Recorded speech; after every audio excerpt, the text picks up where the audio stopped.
In the last presentation, I talked about why it's hard to maintain a routine and have good habits. Now let's talk about some tips for building a great routine.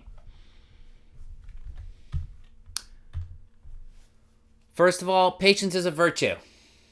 We want to build your client's routine 1 or 2 baby steps at a time. We have to remember that slow and steady wins the race, and not to try to be a ninja habit master. The temptation is to start lots and lots of habits all at once. That doesn't work.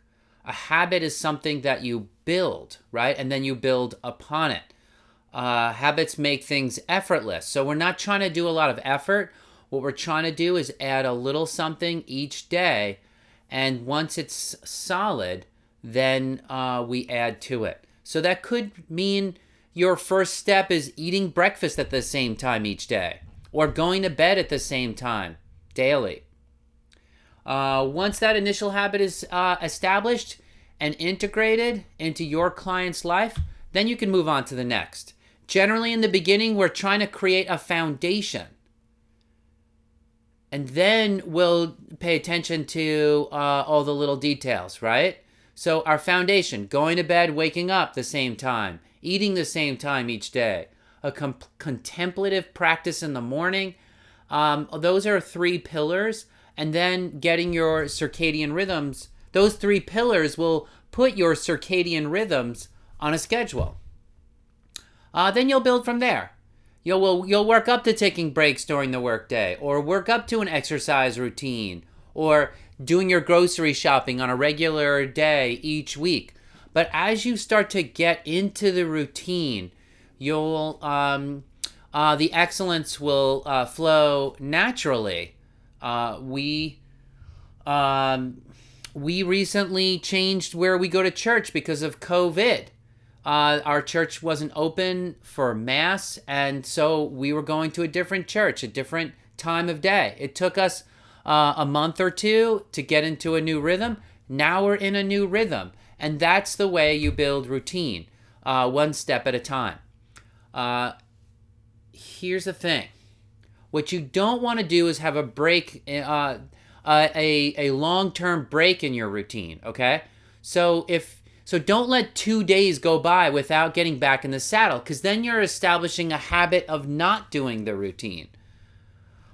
So that's why when you go on vacation, it's very difficult to maintain and restart the routine you had before the vacation. Vacations are actually a really important time to remember a routine. Not that you're going to do the routine while on vacation, but when you get back, remember what your routine was. Sit down, take a minute or 2 to write down what your routine is, and recall it, and then live into it again. And that way, those behaviors will remain automatic. If you skip too many days in a row, you're going to lose that automatic the automatic quality of that habit will fade away. All right, let's go over just some specific, nitty-gritty detail stuff. Cleaning the house, a routine for cleaning the house. Basically, you're going to do the superficial clean every day or regularly. And then you're going to choose 1 room a week for a deep clean. That works. For decluttering your house, you don't need to try to declutter your whole house. That's a lot of work.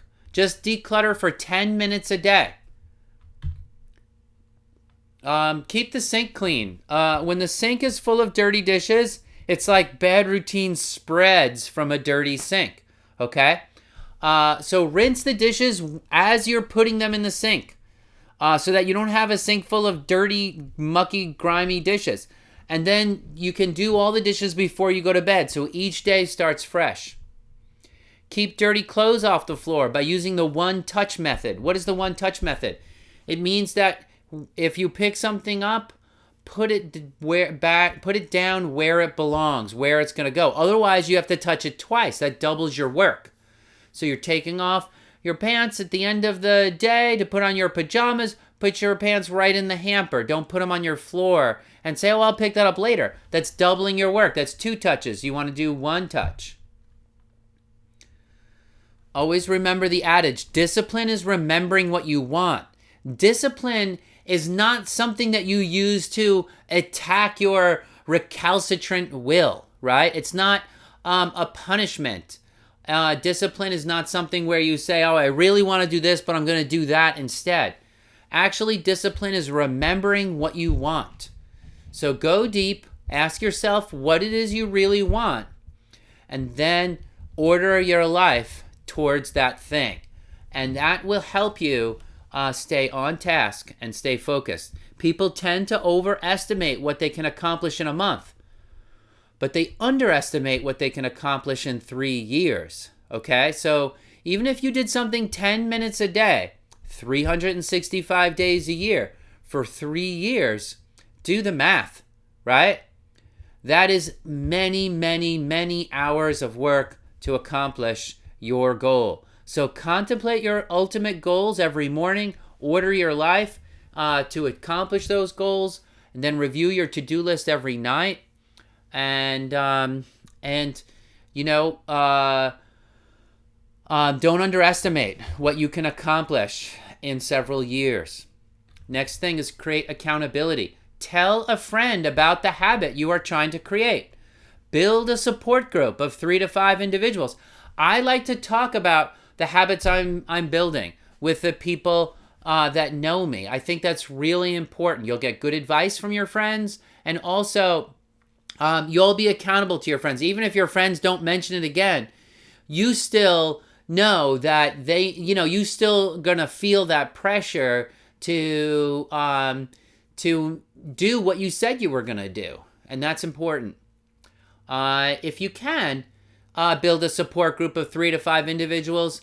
Meet with them regularly and discuss your results. That's what Ben Franklin did, and he was one of the most effective people that I've ever heard about.